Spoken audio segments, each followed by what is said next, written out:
అసలు పిచ్చి వాళ్ళు మాట్లాడేదానికైనా కొంచెం అర్థం, మెథడ్ ఇన్ ది మ్యాడ్నెస్ అని పిచ్చిలో కూడా ఒక పద్ధతి ఉంటుంది మామూలు. కానీ ఈయనకి అది కూడా లేదు.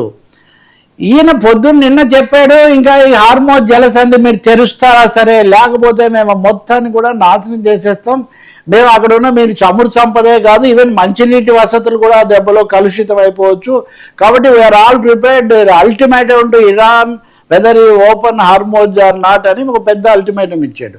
పొద్దున్నే హార్మోజ్ జలసంధి తెరవకపోయినా సరే ఇరాన్తో యుద్ధం అవ్వడానికి మేము సిద్ధంగా ఉన్నాము, కాకపోతే వాళ్ళు ఒప్పుకోవాలి అన్నట్టుగా. సో ఇవన్నీ శతకోటి దరిద్రాలకు అనంతకోటి ఉపాయాలని, అక్కడ శతకోటి పరాజయాలకి అనంతకోటి ఉపాయాలాగా అమెరికన్లు కూడా చీ కొడుతున్నారు. సో ఈ పరిస్థితుల్లో ఆయన మళ్ళీ తాజాగా పొద్దున్నే పెట్టింది ఏంటంటే, హార్మోజు తెరవకపోయినా నేను యుద్ధం ఆపడానికి సిద్ధంగా ఉన్నాను, చర్చలకు సిద్ధంగా ఉన్నాను, కానీ